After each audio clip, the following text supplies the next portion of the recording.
Olá, GCAP, bem-vindo de volta. Esse aqui é o segundo módulo do GEC e a gente vai falar sobre o mapa estratégico da gestão comercial. É uma ferramenta que eu desenvolvi porque achei que às vezes estava tendo alguns problemas de alinhamento de comunicação dentro das empresas, então resolvi criar uma ferramenta só para isso. Você vai ver que a ferramenta é muito prática, muito útil e que você vai conseguir alinhar com a tua equipe uma série de coisas que às vezes ficam dispersas, soltas e que depois atrapalham no dia a dia.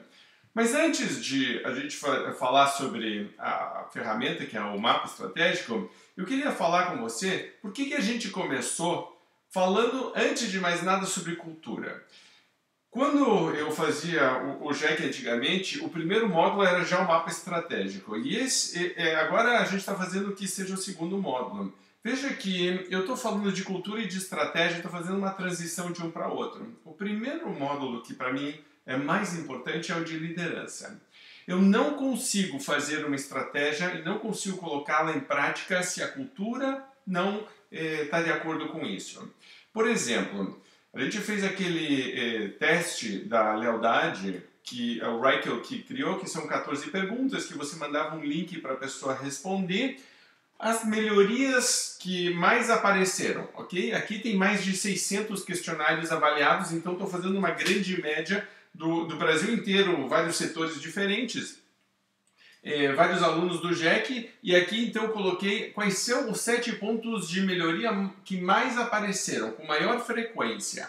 Comunicação entre o líder e a sua equipe, valorização da equipe, o estímulo à lealdade de clientes, atração e manutenção de excelentes profissionais, soluções inovadoras, estratégia clara, definida para vencer no mercado e a empresa como referência. Nota, inclusive, que eu até fiz um asterisco, que essas três aqui, claramente, é uma questão estratégica. Veja que eu tenho uma equipe que está dizendo: meu líder não se comunica claramente com a gente, meu líder não valoriza a equipe, a lealdade dos clientes não é estimulada, não é valorizada, a gente não consegue atrair ou manter excelentes profissionais, a gente não está lançando soluções inovadoras para o mercado, ou se está lançando não está comunicando corretamente, não temos ideia de qual que é a estratégia que a gente tem e, para terminar, nossa empresa não é considerada uma referência.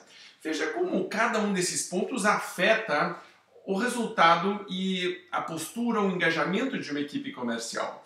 Isso aqui é tudo questão de liderança. Então, quando a gente vai fazer a transição agora para começar a falar um pouco mais de estratégia, tem que entender que quando eu faço esta lição de casa e arrumo a equipe primeiro, e eu como líder faço um processo de transição para uma liderança melhor, então processo de Kaizen, e que fica o recado, nunca termina, porque você vai sempre estar melhorando alguns desses pontos e se você fizer o mesmo questionário daqui a 6 meses ou 1 ano, provavelmente vão dar resultados diferentes. Você vai dizer: puxa vida, eu melhorei esses pontos, mas outros ainda precisam de atenção. Então, o processo é contínuo. E veja que isso aqui também é um processo de feedback para o líder. Ele está pedindo para a equipe como é que eu estou indo como líder. E muita gente tem se surpreendido. Acha que comunica bem, acha que valoriza a equipe, acha que a lealdade de clientes é estimulada. A equipe está dizendo: não, não é isso que está acontecendo.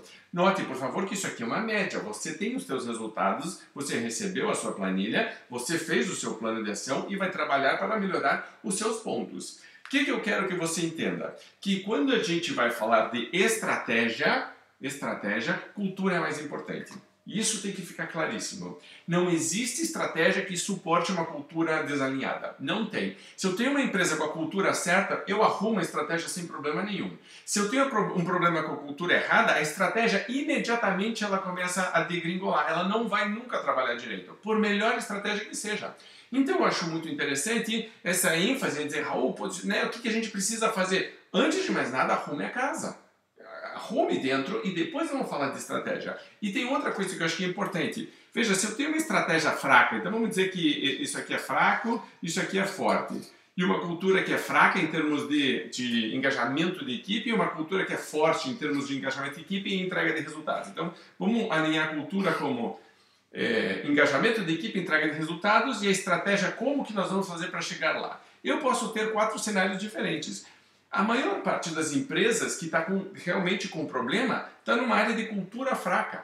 Então, não existe estratégia, e aí então a cultura fraca não existe estratégia, ou tem uma cultura forte, fraca, mas não, a estratégia é forte, e aí não entende por que não acontece. Isso aqui é um outro problema também. Posso até ter a estratégia correta, mas ao ser implementada, a minha cultura é fraca, a equipe é fraca, e aí eu não consigo evoluir. O que eu quero? Eu quero este ponto aqui. Aqui é de verdade, onde eu acho que tem dinheiro, onde eu acho que tem satisfação de cliente, satisfação das pessoas, onde eu acho que existe reconhecimento. Eu vou fazer um troféuzinho aqui. Certo? Então, aqui é onde você vê que as pessoas começam realmente a atingir resultados, quando eu tenho uma estratégia muito forte e uma cultura muito forte. Por isso que eu comecei o curso falando, vamos arrumar a casa primeiro. Depois nós vamos falar de posicionamento, de estratégia, e aí sim a gente pode fazer nosso mapa estratégico. Até porque muitas das coisas aqui vão depois aparecer. Ok? Então, termino aqui, faço a pausa, rapidinho, era só uma introdução, e agora a gente vai apresentar a próxima ferramenta, que é o mapa estratégico da gestão comercial. São 9 áreas do mapa estratégico, cada uma delas eu vou gravar um vídeo diferente, cada uma delas eu vou falar o que é para fazer, e você vai preencher este mapa aqui. Eu recomendo que ele seja feito com a equipe. Alguns líderes preferem fazer sozinhos e depois apresentar para a equipe. Eu vou defender muitas vezes durante o curso que quanto mais você envolver a equipe, maior vai ser o engajamento das pessoas. Mas elas depois não vão poder falar nada do mapa porque elas participaram dele também. Elas sabem por quê. Tem uma coisa que eu tenho defendido muito. Uma vez a gente contratou o Jeffrey Gitomer para vir para o Brasil para dar palestra. E a gente acabou conversando, ele falou uma coisa que eu acho muito interessante. Ele dizia o seguinte, era mais ou menos assim: a pessoa que faz alguma coisa muito bem sempre vai ter emprego, sempre vai ter trabalho. A pessoa que sabe por que aquilo precisa ser feito, o porquê disso, então vai ser sempre o chefe da pessoa que faz bem feito. Então, essa pessoa que sabe fazer bem feito vai sempre trabalhar para quem sabe por que precisa ser feito.